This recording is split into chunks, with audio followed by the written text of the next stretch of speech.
It's good to have William Vanderbloemen with me this morning. William, it's on your iPad for the first time too in an interview. This is great. Yeah, it's the day of firsts, huh? You're very tech savvy. I'm impressed. I have teenagers. That helps.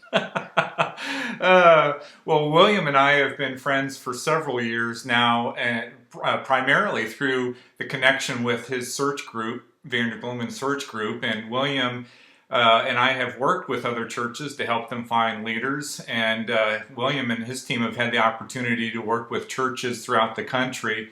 And today, William, I'm just curious to learn a little bit about the trends that you're seeing in different churches throughout the country. But let's start with some of the unique positions that you're seeing churches begin to pursue for their organizations. Are you seeing some unique positions out there? I see the overarching trend I see, Tony, and I actually read a comment you made not too long ago that seemed congruent is it's not so much unique positions as unique structure. Hmm. And the structure that I see happening is the smartest churches that I see are the ones who are spending more money on fewer people. Hmm. They'd rather go ahead and pay somebody well to be a leader of leaders, and then they can plug them into whatever department they need, rather than hiring a bunch of people as cheap as you can get them, and then having to spend a lot of energy managing people and training. So I don't know if that answers your question. I mean, obviously the tech world is growing. The things that I've seen for a number of years just continue to increase, like director of development, financial resources, that sort of thing, generosity pastor, communications officer to sort of manage the social media piece, as well as all the, we've got one client that still has about a 30-page printed bulletin, and they do online worship service as well. So one guy to oversee all of that is kind of a challenge. Right. But more than anything, people want to find leaders of leaders. And then it's amazing how quickly they can rotate around from children's to students to small groups and sort of learn the specialties as long as they've got the leadership gift. What wasn't it Jim Collins that first said first who and then what? I think that's right. And so that's what I'm seeing as well, William, as I work with churches. And one of the most challenging things, and honestly a bit of a frustration, is churches want to move into these new areas of ministry as it relates to either communications or technology, or as you mentioned, wanting to bring more intentionality to areas like generosity or leadership development. And they assume that they can do that without finding the person that's going to kind of champion that area of their ministry. So I'm glad to see that you're beginning to notice that there's a shift taking place there. Yes, yes. And not just, it's interesting you framed the question, well, what trends are we seeing as we staff churches nationally? But we're actually seeing quite a bit of an uptick of international work. And I would say the more progressive the church, like say in the Pacific Rim, the more likely they are to follow the trends that we're seeing here. So I guess if you want to innovate and you're in Georgia, the smartest thing you could do is look at what are they doing as far west as you can go without blowing up your culture. And that might be a way to read what's about to happen here. That's great. Well, give me the perspective then of the candidates that you are working with. Are you seeing any shifts in how they're approaching the process of connecting with new ministries? Yeah, well, okay. At the risk of sounding like I'm minimizing the holy call that people have to ministry, because it is a holy call. Let me just take that hat off for just a second and talk in a little bit more secular terms. Mm-hmm. One piece of advice I'd have people that are hiring is you need to realize it is an employee's market right now. And I hope that doesn't sound callous or jaded. I don't mean to offend the church in any way, but people who are serving in their local church love their local church, and they should. And they're proud of their local church, and they should be. It's often easy to fall into the shadow side of that where you think, you're the best church in the whole world. There are a lot of great churches out there. And I see churches pass on great candidates because they think they're not good enough or talented enough, and then only to circle back a little bit later and find, actually, that candidate went to a bigger, better church. Mm-hmm. So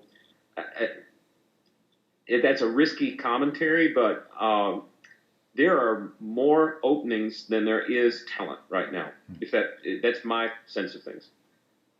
Well, that's good for the guys that are considering next steps too. Well, I mean, do you have any coaching for them too as they're considering those opportunities that are out there, William? Yeah, I would just say stay in prayer. Don't get caught up in. I've seen salaries increase rapidly over the last 5 years, and that is fine. Worker is worthy of his wage, but it'd be awfully easy to fall into the where can I get a little bit more money or a little bit more of this or that. I would say stay in prayer, stay on your knees, and then tactically, I'd probably say don't dance with the first girl that says yes. If it's right, it'll be right the next day. But a lot of times, church staffing, hopefully not when we're handling it, but church interviewing is a lot like bad dating.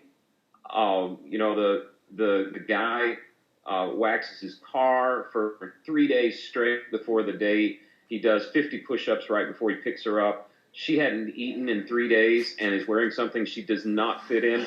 And they go out and it seems great. And then there's tomorrow. And as one of my pastor friends says in a sermon, in fact, he titled it, "In the Morning, It's Always Leah." So if a job opportunity comes up and it seems right, it'll be right tomorrow. Just stay in prayer, wait a little bit, and the right thing will happen. That's great. All right, so this morning, as I was reading, I found an article in the New York Times just from recent days talking about startups. This particular startup is only hiring from outside their organization, outside their DNA.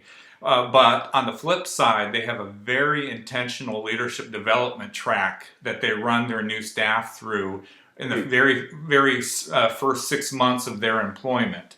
And they're finding that this is helpful for them because they're charting new waters, and they feel like they need new blood, new insight to get them to the next place. Are you seeing anything similar to that in the church world today, William? Well, as a guy who's running a firm that has had a good bit of rapid growth, I now begin to sound like our clients when we're doing our own hiring. No one's going to understand us. No one's going to get our DNA. And I'm hesitant to hire from the outside. And I always look for what's a lower level person I can move up into the position and then backfill the lower level position with outsiders. Mm-hmm. I think smart churches do that. They tend to call us for upper level hires when they've already banged their head against the wall and it's clear that there's no one from the inside, or just understand that there's a need for some infusion of outside influence so that you don't just have insiders. I tell people, I may have told you, Tony, I grew up in Western North Carolina near where they filmed Deliverance, and no kidding, and I can tell you that constant inbreeding does not end well. Oh, that's excellent. So a little bit of outside help is really helpful, but always followed up with a leadership development track. I think Hillsong Church in Australia is teaching the American church a whole lot about that, and there's a lot to be learned. That's great.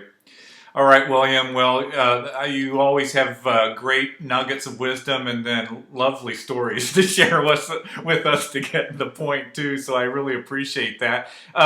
We've been talking about trends in the church. What's happening at the search group these days?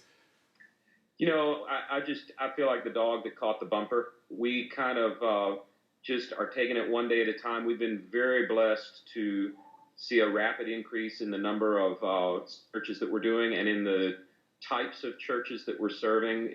I think we're over 75 different tribes or denominations now that we're serving, and the number of countries is going up. So we're always on the lookout for talented people to join our firm now, trying to balance, the growth that we're seeing with the ability to deliver in searches. I think churches are kind of waking up to the fact that this is not unspiritual. It's not violating God somehow.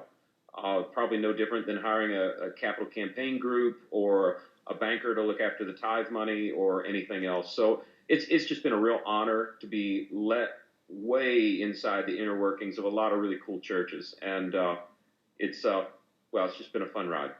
Well, I also appreciate having your search group as a strategic partner with everything that I'm doing in my ministry as well. There's only one search group I recommend to churches, and that's Vanderbloemen Search Group. So I really appreciate your partnership, and I only trust the organizations that I know are going to help churches and help them in a great way. So thank you for that partnership too, William. Same to you, Tony. Always good to work with you. So for church leaders who are unfamiliar with who you are and what you do, where can we send them for more information, William? Well, Vanderbloemen's easy to spell, so they can go to vanderbloemen.com. Or if you want to do it a little differently, you can go to findourleader.com or .org or whatever. I think we have them all, but findourleader.com will get you to our site, and you can see some of the churches we're working with. We have to try and provide a good bit of content about teams and team building and staffing trends. Very good. All right, William, the iPad worked. Thanks for taking a few moments of your day to chat with us. Thanks, Tony. Take care.